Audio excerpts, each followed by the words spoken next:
Hello, Highlanders. This is Highlander Hot Talk Basketball. I'm Seth Myers, and this is my amazing co-host, Isaac Solnick, the managing editor for the Highlander, as well as the KUCR broadcaster for the student broadcast.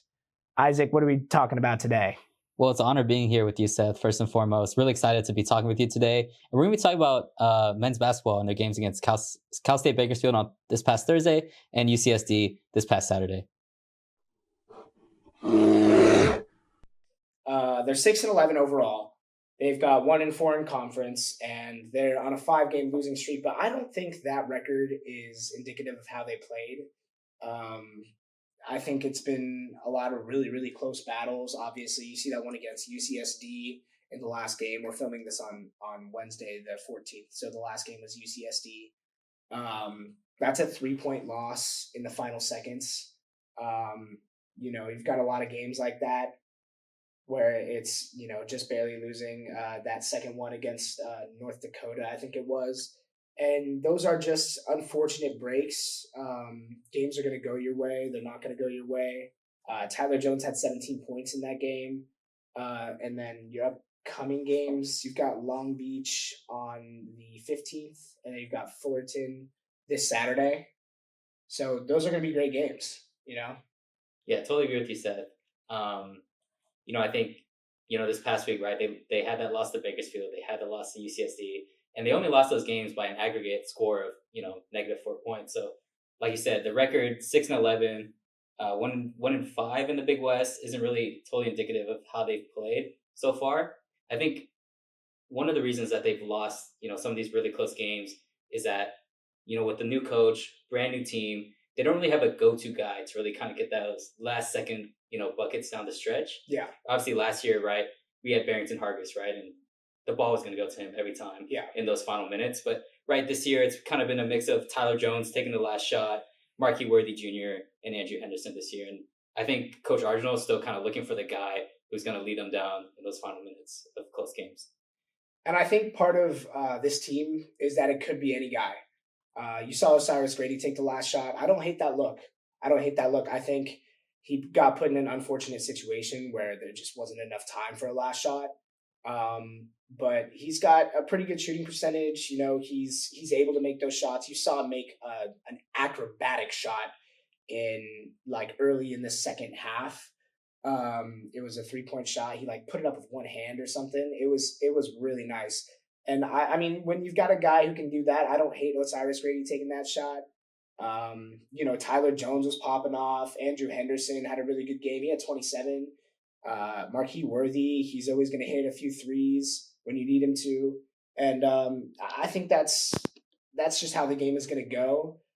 You've got Long Beach coming up. They're tough. They're near the bottom of the division, but they're still going to give you, you got to limit Sky, Gavin Skies, and then you've got to limit Peter Mastrovich. And he's like a blossoming talent right there. He's going to be an all-star really soon.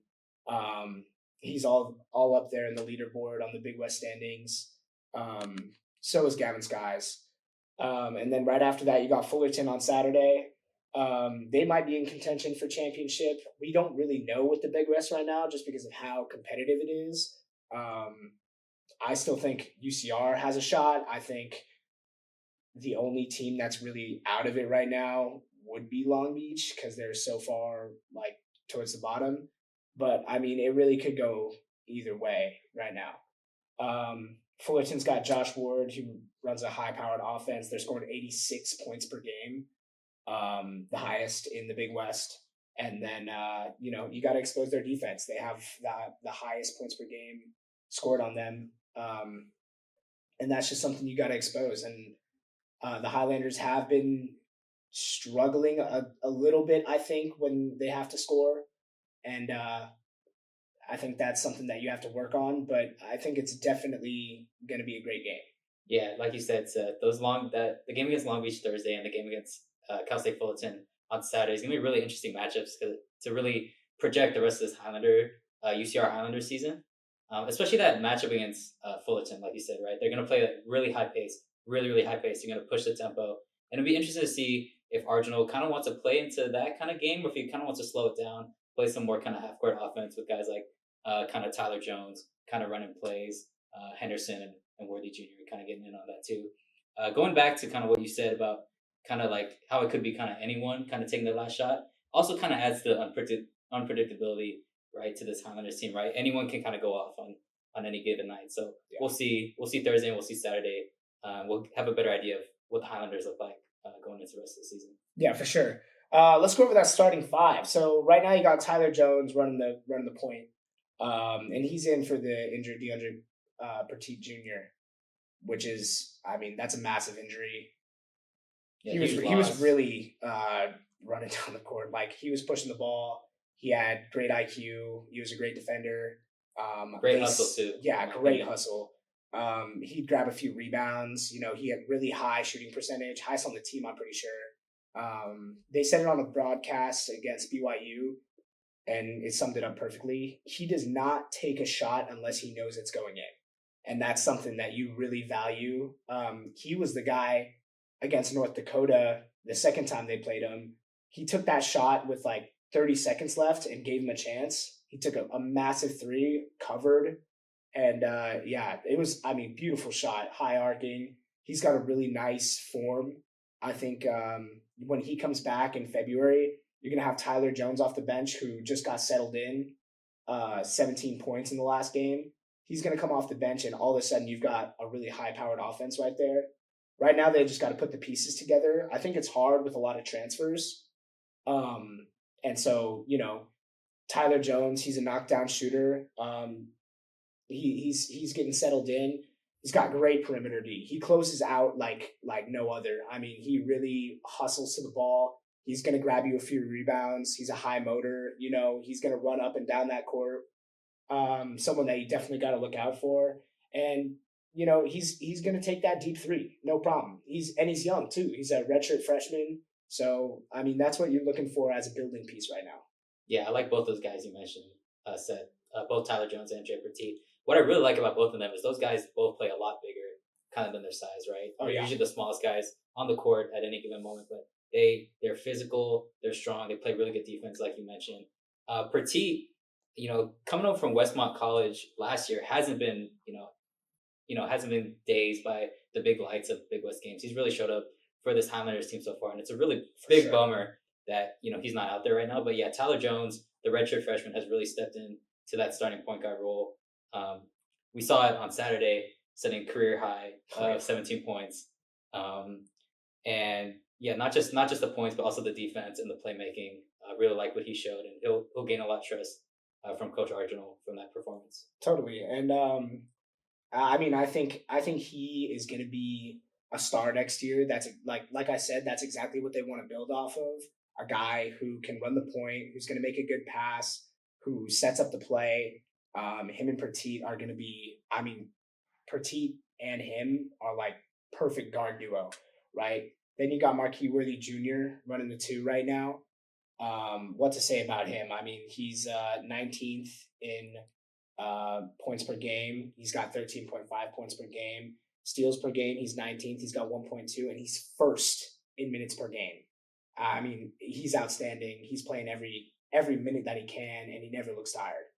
Yeah, you know, a big reason why he's playing all of those minutes is because he impacts the game on every single level, right? Obviously, he had 0 points in his last game, but he was out there because he's affecting the game, you know, rebounding, playmaking, in all different areas of the game. That's why Arsenal trusts him so much, and that's why he gets all those minutes. Oh, yeah. I also think he is the definition of hustle. I mean, he will run back to defense, grab a steal, go back, get the lay, get contacted, go to the line, make the free throws. I mean, everything about him screams grit. And he's not the tallest guy. He's listed at 6'4", but when you see him on the court, it's like he's so agile that it makes him look small and shifty. And it's like that type of guy only comes around every once in a while. I don't like Massachusetts let one go that I think we got, and he's amazing.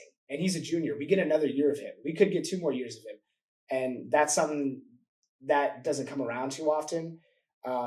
You know, a guy like him who really, he can run the point. I think the one area that maybe needs a little bit more development that he will grow into. You've already seen it. He turns the ball over, but that's what you get when a guy is risky like that. When a guy's going to make a pass the perimeter from the other side of the court, and most of the time it works out. But I mean, there are times where he makes a pass and it's intercepted or it's read like a book, and but eventually that's going to fade out. Eventually, you're just going to see a playmaker who can shoot, and that's exactly what you look for in Marquis Worthy. You got Andrew Henderson running the three. He is a monster. He's fourth in points per game. He's scoring 16.8, and he's fifth in minutes per game. And although he is in his last year as a grad student, I think he is also a guy that you can build off of just from a leadership point of view. He's going to build these guys up. Yeah, he's definitely a leader. He's a guy Arsenal trusted a lot at Cal State San Bernardino. Going back to Worthy Jr., I think, like you said, you got to limit those turnovers, right? I do think in that game against SD, I think he had a bunch of few bounces, but what I really liked, how he kind of responded to those bad breaks, right? He didn't let that phase him. He was still trying to make plays, trying to do everything he can for his team to help him win that game. Going back to Henderson, similar thing, fifth in minutes per game in the conference. He's so good offensively, right? He's their guy. If they need a bucket, they can go to him. He can create for himself and for his teammates too. Yeah, no, he's your ISO guy. He's gonna get you a bucket no matter what. He could create space in a phone booth. When he's hot, he is the best player on the court, no doubt about it. 27 in your last game. That's not a coincidence against a team like UCSD, who's coming off of a 12 seed in March Madness. That's something that you don't just do, right? As you said, he followed Gus from CSU, San Bernardino. Gus knows him, right? That's a huge thing for this offense right now, especially because you have a lot of transfers. And it's actually funny, if you watch the game, Gus knows him so well. Henderson is probably the guy who gets yelled at the most on the court. And he responds to that like that's how he likes it, it looks like. I mean, he responds to that and he'll go out there, and immediately after Gus says something to him, he'll go out there, he'll get a bucket. And sometimes he'll take these shots that I sit right next to Gus at the games. He'll take these shots where Gus is just like, oh my gosh. And then it'll go in, and Gus, I mean, you can't really say anything because he's really that talented. He's just like something else, man. That's a really nice player to watch. He's so smooth with the ball. He'll give you a tween, and then he'll go for a lay. And it's just like, it's something that like you have to be there to witness, to watch, and it's like amazing. Yeah, for fans who haven't watched too much of this Highlanders team, but I've watched in the past, he kind of reminds me of a Zion Pullen from a few years ago, right? Zion Pullen, he's in the NBA right now.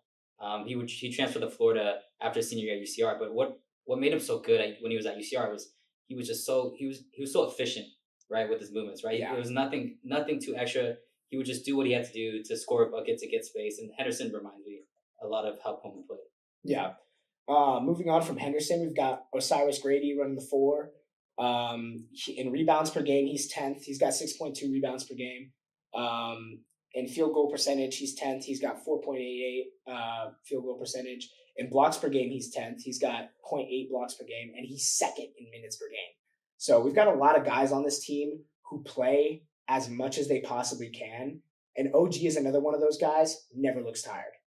Yeah, he'll sweat, he'll grit, right? He'll get in like really deep in there in the post, and he'll go for, against guys who are taller than him, bigger than him, right? He's not the biggest, hulkiest guy, but he goes toe-to-toe with them, and there's something to be said about that.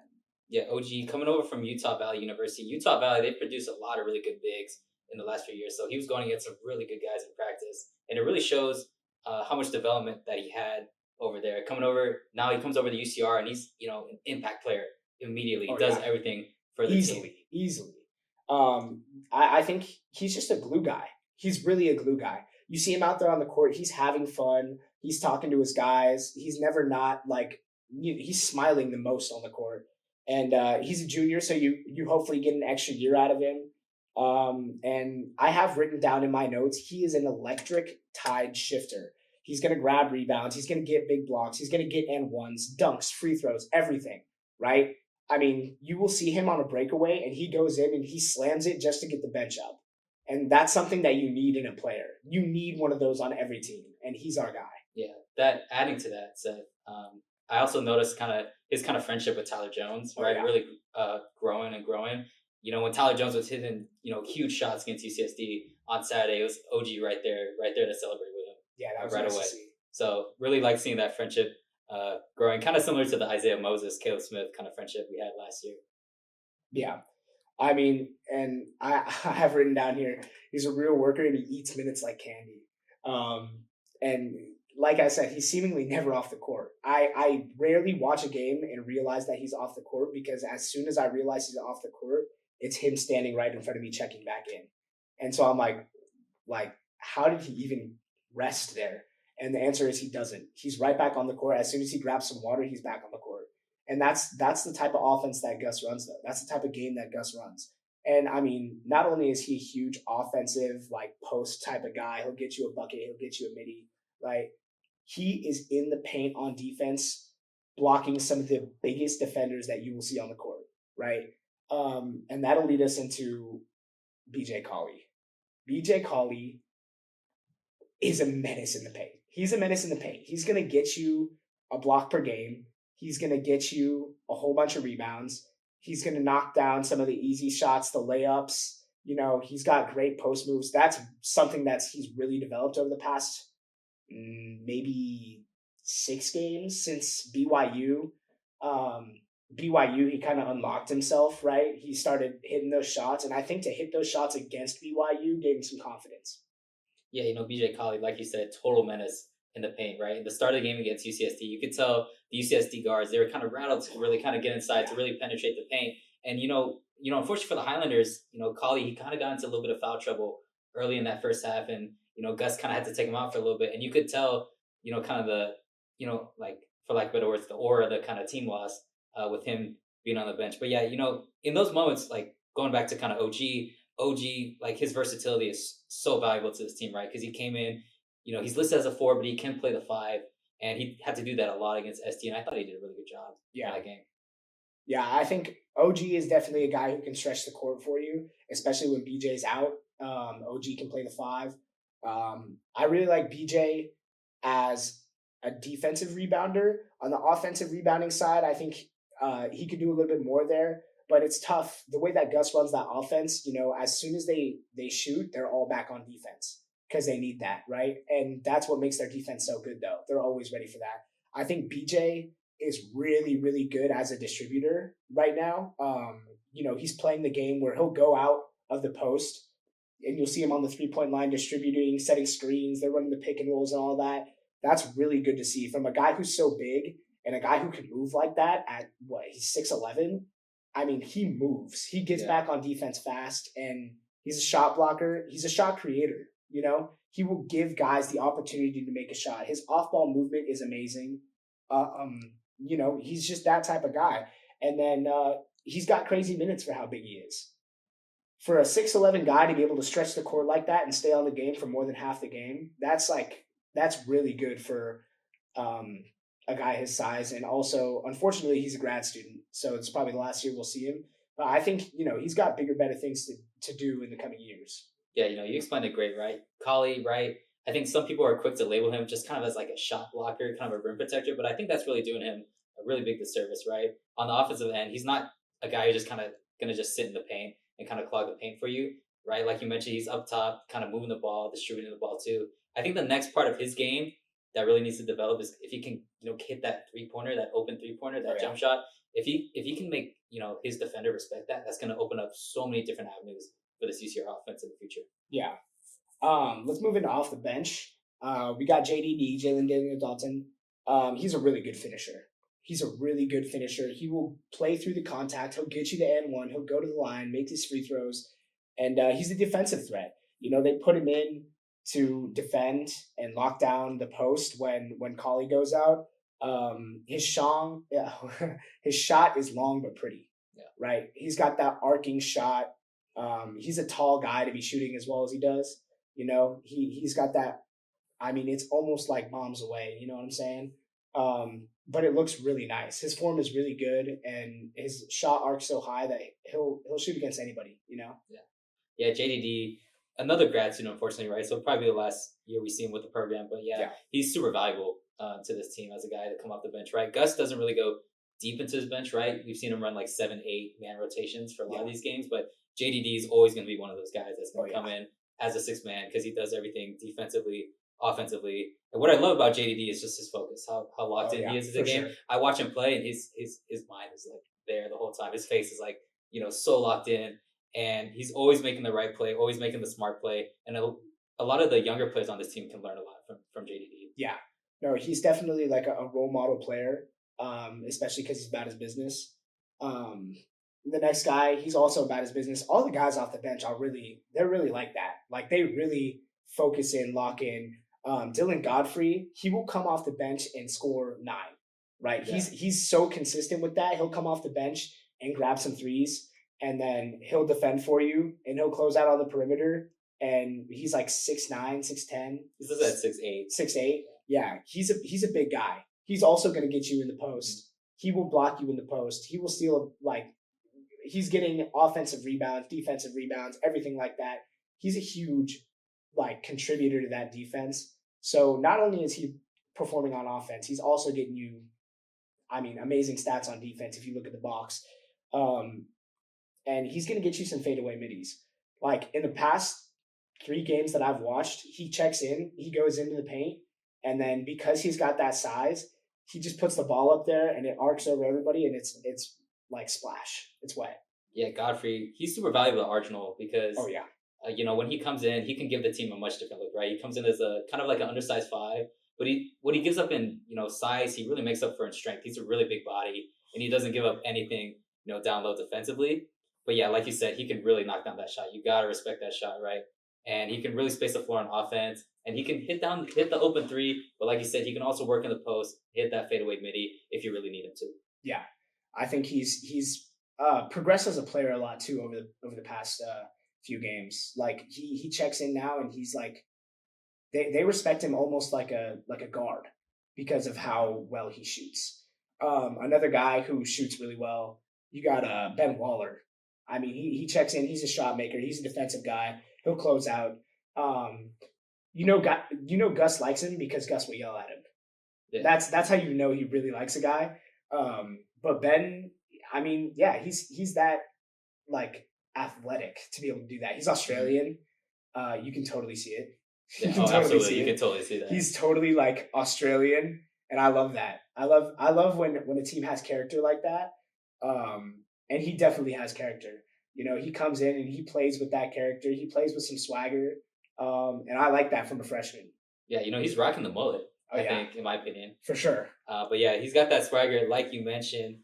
And yeah, Gus yells him a lot because he's got really high expectations for Ben Waller. And I think fans of UCR men's basketball should also have high expectations for Ben Waller because he's just a freshman, but he's already being trusted with, coming in big moments. He came in really early in the first quarter against SD, and I was a little surprised to see that, but also, pleasantly surprised to see it because it means, he's really developing as a player for this UCR squad. And there's a lot of room for growth too, right? He's good at a lot of things. We'll see as his career progresses, if he finds more of a kind of a niche role or if he kind of is more of like kind of an all-around guy. I'm really curious to see that going forward. Oh yeah, for sure. Next guy we got up, Daniel Tobaloba. He's a junior right now. I think he's developing into that offense. He's injured right now, I think. He was injured against SD. Yeah. But, in the past 5 or 6 games, again, going back to that BYU game, he'll check in for BJ, and, he'll fill that gap. He's a defensive threat for sure. He's menacing. He stands at 7 foot. He's going to fill that gap. And when BJ graduates, I think all of a sudden you've got a senior who's 7 foot, who's been learning behind BJ, who's been in the Gus operation for a year. That's going to be a good replacement. That is going to be a guy who can really separate himself from, okay, he's going in as BJ's replacement to like, dang, that's Daniel Tobaloba. You know what I'm saying? And when he's healthy, when he's fully healthy, he's going to be dominant. Yeah, Tobaloba, I think you hit the nail on the head with him. His size is just totally undeniable, and his length too. Listed at 7 foot. I think that might be a little short because he in person he is no, he is he's enormous. massive, dude. Yeah, he's enormous in person, and he's got a good personality in practice too. I think he's even though he's not playing right now, he's still going to make a positive impact. Yeah, for the rest of the team, and like you said, if he can really kind of work kind of inside, kind of be use that length to his advantage, I think he's going to really blossom into a really good player for the Highlanders in the future. Yeah, then you got Denzel Hines. He's a utility guy. He's a hustle player. He's the smartest man on the court for sure. He is really about his business. If you've seen anything of him on social media, he came up on my feed a few days ago. Yeah, he's about his business. His whole thing is like helping college players with like NIL deals and stuff like that.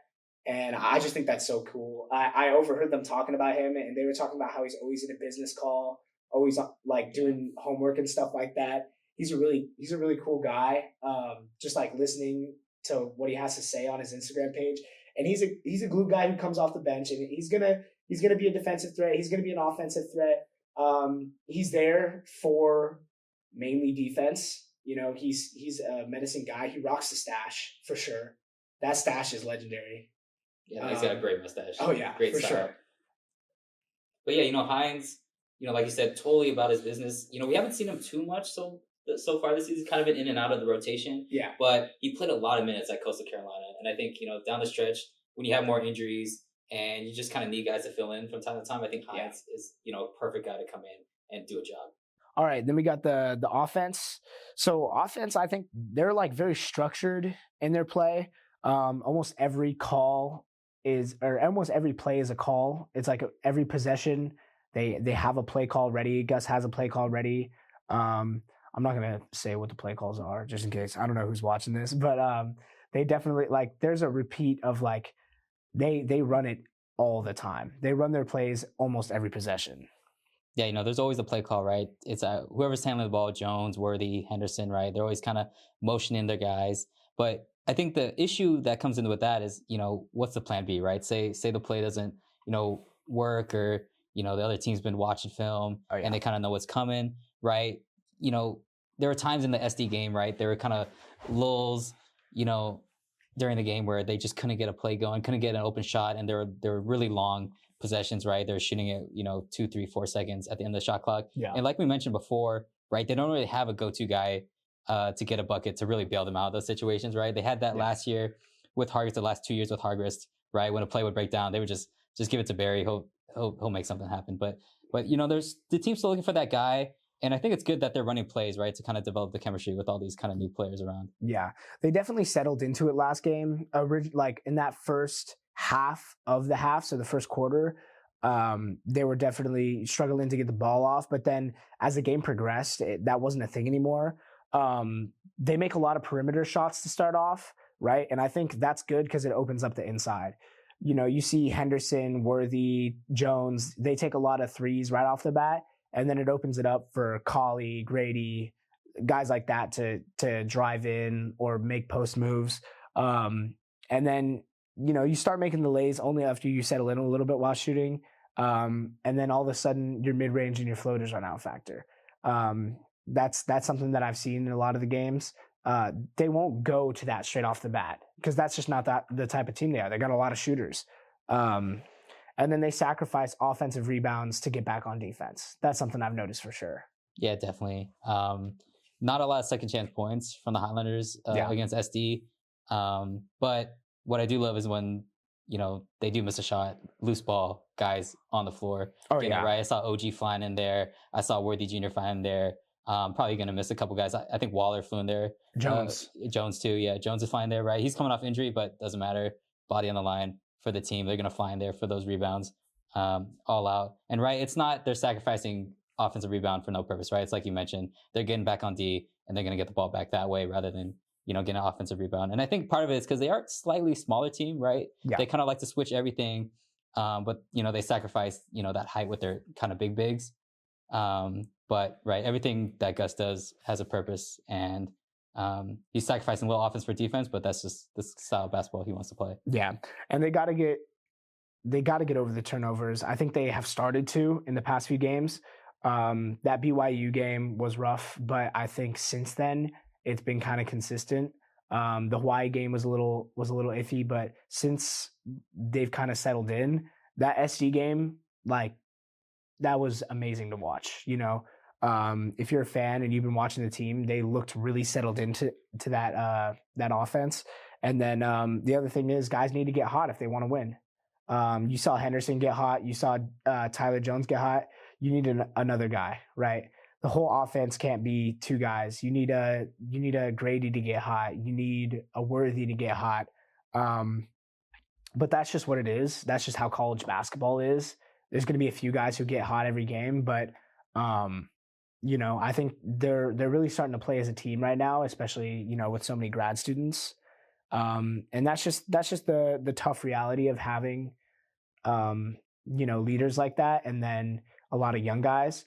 And that's also the tough reality of having a lot of transfers. Yeah, the Big West, like you mentioned, Seth, is super tight, right? So Yeah.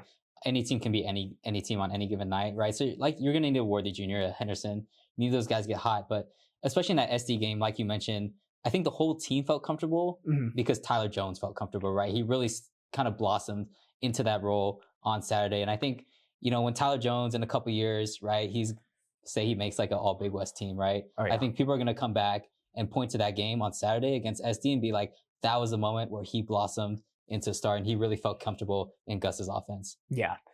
Let's look at defense a little bit. The first thing I have down is when Cauley is in, they challenge shooters to shoot. They have a no inside type D, so they don't let anybody on the inside because Cauley's there to lock it down.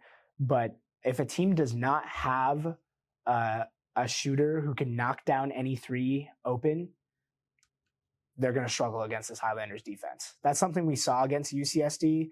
Either guys weren't hot or they didn't have a guy who knocks down an open three every single time, like a lot of these teams do. Like UC Irvine had that guy. UC Irvine, I mean, and a lot of those teams are going to have that guy. The SD just struggled a lot against that defense. So that was good to see. But Cauley definitely affects that. Yeah, SD, I think you really noticed, how the defensive game plan kind of really unfolded throughout the game, right? Mm-hmm. Beginning of the game, you had SD, they're really struggling to make their shots, and it really kind of affected them. Right, the Highlanders started off slow, but so did the Tritons. And then as the Highlanders kind of picked it up, I think SD kind of played themselves into the game too, and they kind of got a little more comfortable, right? You had, Hudson Mays kind of really step up for the Tritons. He wasn't making shots at the beginning, but he started making shots in that second half, and he really helped turn the game around for the Tritons. Yeah. I definitely noticed when Cauley's out of the game and he's taking a little rest, they go back to that perimeter D, and they just try to get the biggest guy that they can to lock up anybody who goes inside. Sometimes that's Henderson. Sometimes that's Grady. It depends kind of who's willing to help out on that help defense, who's in the area. And then when Cauley leaves, you definitely lose some rebounding. But then when a JDD guy comes in, like his type of build, you gain some agileness, right?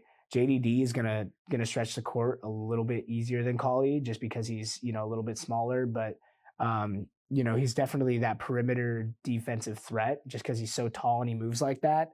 And steals become a lot easier, right? You force guys outside, that's when they pass it around, and those steals become a lot more prevalent. You notice them a lot more. Yeah, when Cauley's out, right, they lose that inside threat. But I think it's beautiful to watch it just as a fan of the team, watching them play defense when Cauley's out, right? Because the perimeter defense is beautiful, right? Their opponents will run an on-ball screen, and they're kind of switching everything, and the communication is great. There are times though when there are a couple breakdowns, right, in those moments. Yeah, for sure. And I think that just comes with it being a new team, a whole new system. Yeah. But yeah, I love watching it, watching the perimeter defense with guys like JDD. Hopefully we get Petit back. He's perfect for that. Yeah, for that kind of game. Sure. But yeah, I thought Tyler Jones, Marquis Worthy Jr., Henderson, I thought they did a great job on Saturday. Yeah, for sure. That's all we got for today. Next week we're going to be going over women's basketball, so stay tuned for that. Really excited for the pilot, and thank you very much, Highlanders. That was Highlander Hot Talk Basketball, and we'll be back next week.